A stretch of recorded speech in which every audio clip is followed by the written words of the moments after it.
So picture this, it's 1999, you're sitting in front of your TV, Game Boy in hand, and you're about to embark on the greatest Pokemon journey of all time. Yep, I'm talking about Pokemon Gold, Silver, and Crystal. Gen 2, baby. These games were more than just sequels, I promise you. They were world expanding, they were genre evolving masterpieces. These games gave you so much and I just need to talk about it. So, sit back, Snorlax, and enjoy. So to kick things off, let's talk about some of the new features that Gen 2 gave us. Ah yes, the Pokemon Gen 2 day and night cycle. One of the greatest innovations in gaming history. Before this, Pokemon had time, but time was more like a lawless void. The sun never set. The moon never rose, and those Pidgey roamed free at 3 a.m. like they had nowhere else to be. But then Gen 2 came along, and they were like, hang on a second, what if realism? And suddenly, mornings were bright, nights were moody, and actual nocturnal Pokemon came out after dark. So yeah, that meant that Spinnerack wasn't just there, it waited. It watched, and when you were ready to fall asleep, there it was. It sprang out ready to attack, and it scared the living. No, God! No, God, please, no! No! No! No! This did come with a little bit of a caveat though. So, you couldn't find specific Pokemon unless they spawned at the right time, meaning that certain Pokemon wouldn't come out in the morning, other Pokemon wouldn't show up at night, and some of them just didn't care to be around during the afternoon. So if you wanted a specific Pokemon but you weren't playing at the right time, yikes. Wait, so you're telling me that I had to schedule my whole life around catching an owl? Oh, you did, Pop. You did. And damn, was it worth it. It also gave us that mechanic that turned us all into mad scientists with way too much free time. That being Pokemon breeding. So before Pokemon Gold and Silver, if you wanted a new Pokemon, you had one of two options. One, you could catch it, or two, you could trade for it. But then Gen 2 rolled up and was like, hey, what if we made you a full-time daycare manager? So there it was. You drop off your two Pokemon, you leave the daycare, you're hoping for the best. Next thing you know, boom, an egg magically appears. Wait. How did it get there? Okay, it's funny you ask, because the daycare man, he actually says he doesn't know how it got there. Hang on, what? What do you mean you don't know?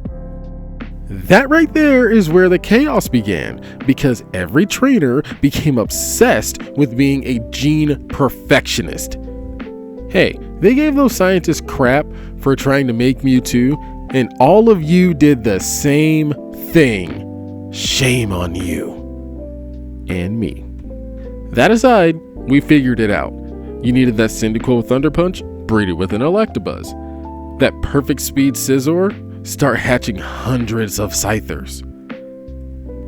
But breeding didn't just give us moves and skill sets, it also gave us something that people still love to this day. Shiny Pokemon. Aesthetic.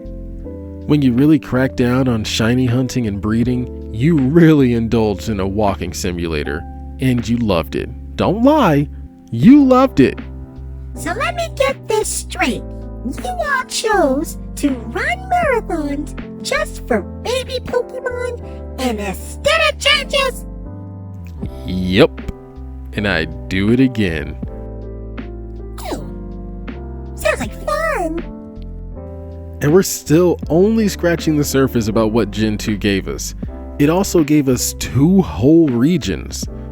We all thought that Johto was the entire journey. You get all 8 badges, you beat the Elite Four, standard procedure, right? Wrong. Because just when you thought you were all done, Pokemon Gold and Silver hit you with the biggest plot twist. Congratulations, champion! Now go back to Kanto and do it all again! No way! It had DLC? You got another region for free?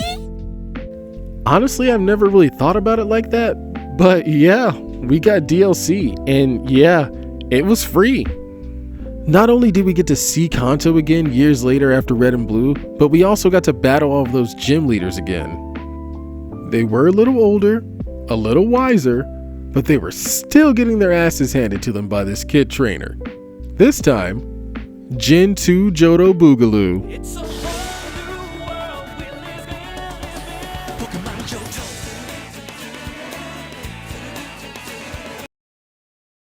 But they deserved it. Surge was still trying to electrocute children. Sabrina was, creepier. What can I say? Brock was still down bad too. And then Blue finally got his life together after being humbled by Red. Oh, Red. Let me talk about that for a second. Red was the final boss, and I'm talking like The Rock. He was a lot, and nothing prepared you for him. There is no dialogue, no explanation, just Red, standing there, complete silence, waiting to ruin your entire team. His team was stacked. You had a level 73 Espeon. You had Pikachu at 81, Snorlax at 75, and then the 3 starters, Venusaur, Charizard, and Blastoise, all at 77. Did you say level 81 Pikachu? That's exactly how we all felt. Welcome to the party, Pop. Big body Blastoise, big body Blastoise, big body Blastoise, big body Blastoise. Hey, you go, Pop. But honestly, this was one of the coolest moments in Pokemon history. But before you can experience any of this, there was one crucial decision to make. Choosing your starter Pokemon! It was a difficult choice, but it was one that we all had to make. Who were you gonna choose? Cyndaquil, the adorable Fireball? Totodile, the hyperactive Sprinkler? Or Chikorita, the leafy bean? Okay, look, we all love Chikorita, but it had a hard time, okay? Alright, but why wasn't Scizor a starter? The choice was... Wait, what? Scizor? Listen, Scizor is the perfect Pokemon. It's got steel, it's got claws, it's got maximum edginess. Instead of picking fire, water, or grass, why not pick pure metal destruction? Probably because the game would be over in like 20 minutes? Exactly. Any hoozle. Picking a starter was a big deal. It defined your entire journey. All 3 were respectable choices, but one of them definitely struggled a bit more than the others. Why would they do that to such a cute Pokemon? Because nature is cruel, Pop. Nature is cruel. But no matter what starter you ended up picking, one thing was certain. Gen 2 gave us some of the best starters in Pokemon history. Well, except for Scizor. Justice for steel starters! Give me Scizor supremacy! I really gotta fix them. You can't fix perfection! In the sake of transparency, I chose Cyndaquil. I named my little buddy Applejacks. Ah, good times. Picking Cyndaquil meant cruising through the first few gyms without a care in the world. Sure, Totodile was a solid pick, but fire types were a rare and precious commodity in Johto. But with that being said, maybe we should talk about the elephant in the room. Chikorita. So, I really like Chikorita. but it just got bullied for most of the game. I've met so many people that love Chikorita, and I mean love Chikorita, and they're so passionate about it, but I don't know. Maybe one day I'll go back and I'll play it again, and I'll use Chikorita. Updating log and saved. Oh, now you have to do it, Mommy. Pop, you are lucky that you're cute. No, you're lucky that I'm cute. So anyways, if you ask me, Cyndaquil was the correct answer. Wait. What do you mean by correct? Steel wasn't even an option.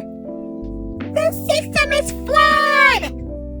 Okay, Cyndaquil was the correct answer for me, and Scizor is the correct answer for Pop. There, are you happy now? I'm not just happy, I'm right. Moving on, the Cyndaquil line really stuck out to me. They were cute, they were fierce, and they were powerful. And ironically enough, I didn't even realize that my original Cyndaquil was shiny. I genuinely thought that was just the animation for starters being all sparkly and shiny, and I was really confused later on in life as I look back on it now. Why didn't the Cyndaquil line shinies have pink or purple hints to it? I guess we'll never know, right? Either way, I love my Applejacks.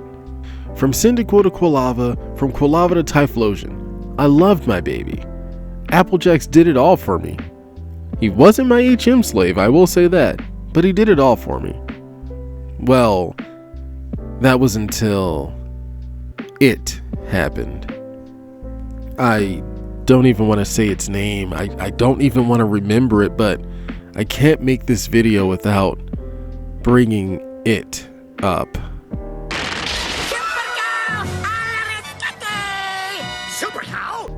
It was a dark moment in Pokemon history, and we all had to suffer it. There's two people in this world, the ones that have been traumatized and the liars. It was a generational event, and the suffering seeps deeper than we actually know. It rocks to the core of multiple generations because your kids are going to have to go through it and their kids, and all we can do is stand by and watch. I guess I should stop pussyfooting around it and say its name. Whitney's Miltank. This wasn't just a gym leader's ace Pokemon. This was a traumatic event. You walked into Goldenrod Gym feeling confident. You'd beaten all the other gym leaders without breaking a sweat. Normal types? You thought. It'd be so easy. Yeah. We all thought that. I even thought I was prepared. I had my really strong Machop with me. But that damn cow. It wasn't just strong. It was emotionally devastating. Attract. Now my Machop is in love with this damn cow. Stomp. Flinch. Roll out. Roll out. Roll out. Roll out. One by one, I saw them all fall. I didn't know what to do. I didn't know how to stop it. Macho Man went down. Applejacks went down. And everyone else followed suit. Until my screen went white and I appeared in the Pokemon Center again. Completely devastated and unsure what even happened, why I was there. Just confused and disoriented. After dozens of tries, I finally beat her. And you know what she had the audacity to do? This absolute decided that she was going to cry. Not give me my gym badge, but cry. It wasn't until you spoke to her again that she gave you your badge. There are exactly 0 words that can describe how... Okay, Mommy, I think it's my turn to cut you off. Go take a break. Give it a minute. Take a breather. Now it's Pop's turn to talk about Scizor. Scizor was the Pokemon equivalent of the Terminator. Scizor is perfection. This isn't up for debate. This isn't a discussion. This is a fact. First of all, look at it! It's sleek, it's metallic, it's a red destroyer with pincers. I like to call them claws. And they're the size of my entire operating system. You think Charizard is cool? Nah. Charizard wishes it could have this raw, unfiltered Badassery. And Scizor doesn't need fire. It straight up punches through reality with steel. And it wasn't just that. Let's talk about its typing. It was bug steel. You know how many weaknesses it has? One! It also resists normal, grass, ice, psychic, bug, dark. Oh, and it's completely immune to poison. I think it's safe to say that Scizor has literal plot armor. It's a total upgrade for an already cool Pokemon in Scyther. It also made up for a speed loss with Bullet Punch. One moment, you're staring at Scizor in its amber eyes, and the next, you punched out of existence. But fine, you don't have to make it a starter. Instead, you can give it 6 movies, you can make it the box art Pokemon for 17 more games, you can put Scizor statues at every Pokemon Center, and you can give it statues at every gym, and you can make a national holiday for Scizor appreciation. Because if there's any justice in this world, it's Scizor supremacy. Let's all worship the Steel Claw Destruction King. Alright, Pop, we get it. You love Scizor. I love Scizor too. But you bring up a good point. Gen 2 did introduce 2 new typings, and one of them was Steel, like Scizor, but one of them was another typing. One of my favorites, and one that one of my favorite Pokemon falls under. Dark types.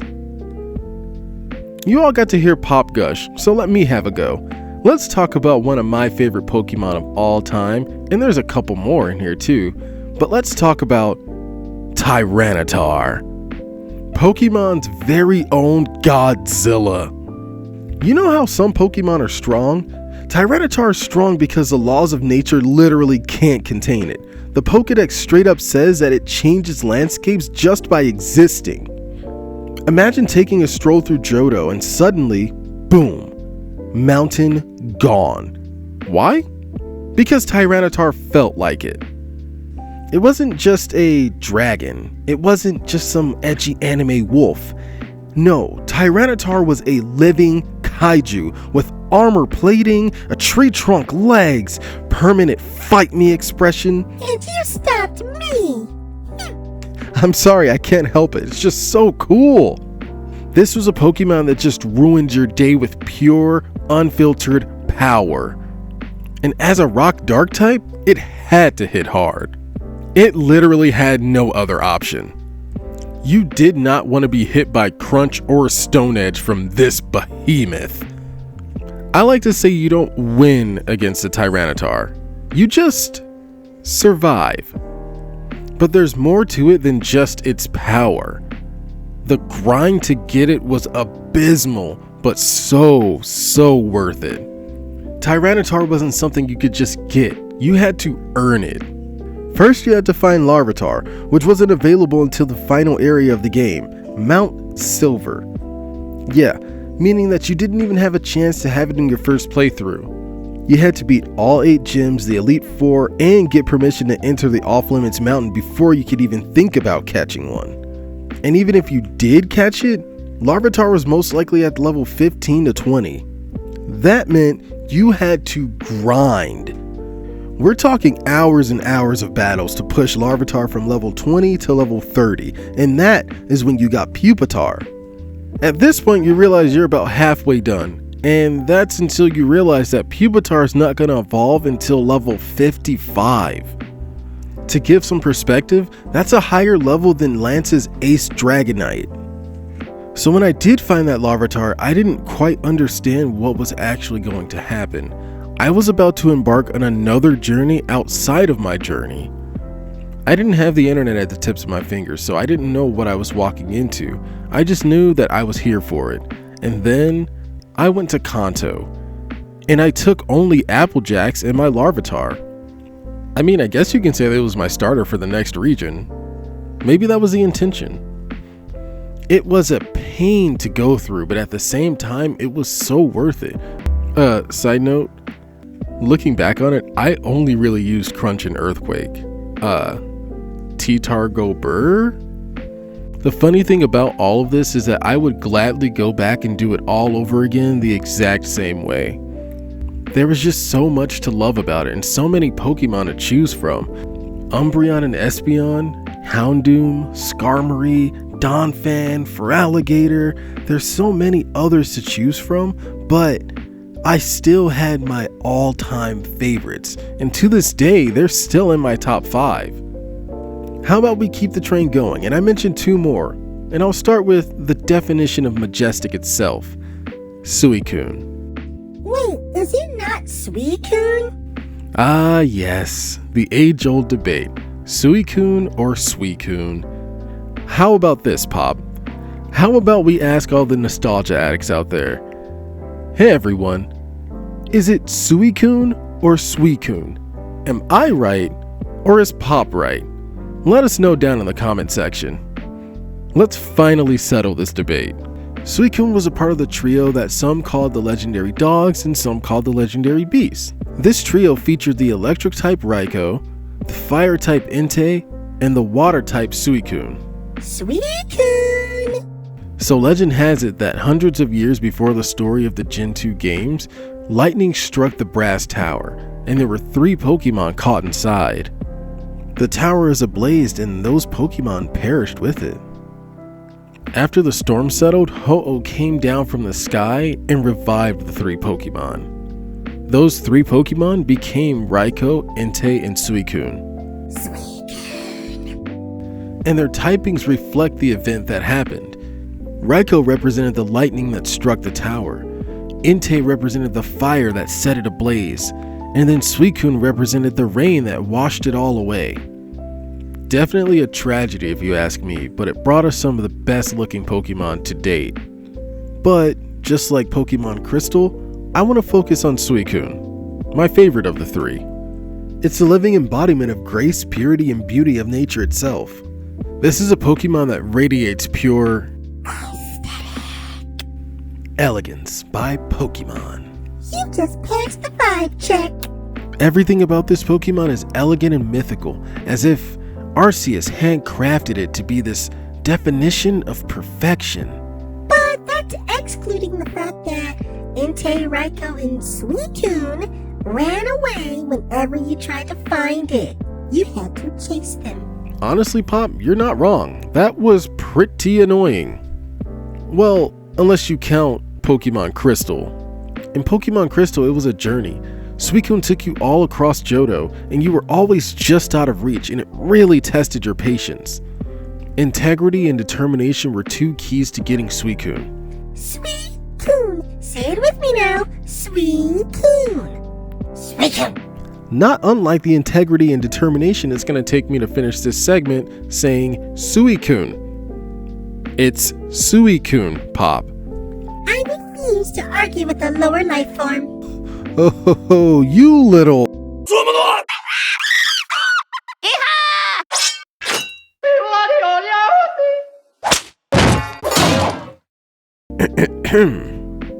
When the moment was right, it stopped running. It turned and faced you, almost like to say, hey, show me what you got. In that battle, that moment, it wasn't just catching a Pokemon. It was earning the trust of a guardian of nature. Your destiny was crystal clear. The 2 of you had to go hand in hand. This wasn't just a legendary Pokemon. It was a presence. It's the kind of Pokemon that makes you stop and admire it, even if you've seen it before. It's strong, it's regal, and it's a symbol of nature's power and beauty. I can wholeheartedly say that I've never met anyone that didn't at least appreciate this Pokemon.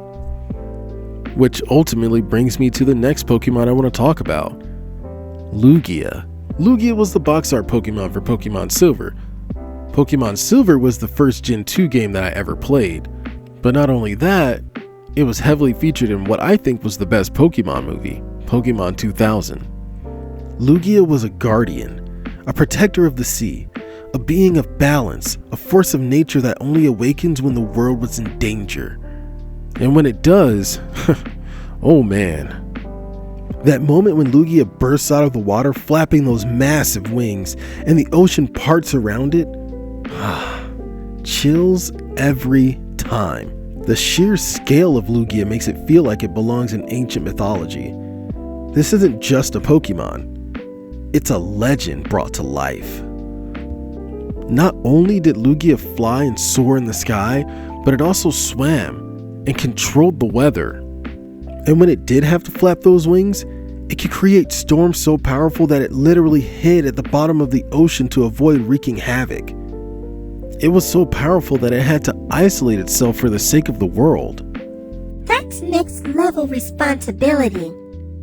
No, that's main character energy. You're not wrong at all about that one, Pop. And just like the last Pokemon I talked about, it also had pure that is oddly satisfying. Lugia is smooth and sleek, and it's built elegantly. The streamlined body perfectly balances white and blue, and those piercing eyes that say, "I know things mortal minds could never comprehend." The way it moves, effortless. Lugia doesn't rush, it glides. Whether it's cutting through the ocean or soaring through the skies, everything about it feels divine. But to go along with all of these things, there is also another layer to its aesthetic. And that was its theme song. You hear those opening notes from Pokemon 2000 and you feel the presence of something greater than yourself. That melody doesn't just play, it echoes through your soul. And the movie trailers made it feel like a grand spectacle, a true event.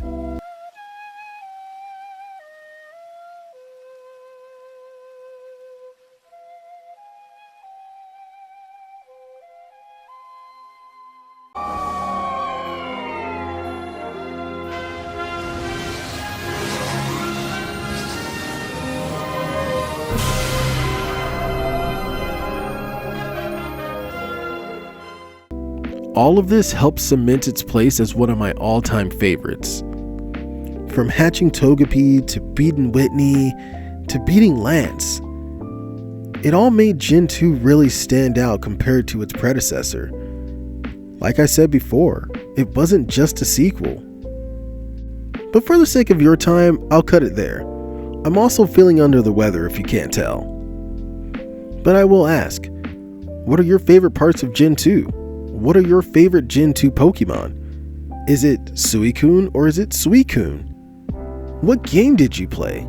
Gold, Silver, or Crystal? Tell me all of that down in the comment section. Let's have a conversation. Let's enjoy the nostalgia together. Hey Pop, any final words before we roll credits? Hey Nostalgia Addicts. Everybody please leave a like, leave a comment, subscribe. Or I'll flip the light switches in your house at random times. Creepy, yes. Effective, also yes. Well, this is the end, beautiful friends. It's been a lot of fun, and I'd like to thank each and every one of you who made it this far into the video. These videos would mean nothing without you. Hopefully I left you with and brought back good memories. So, until we meet again, stay gold.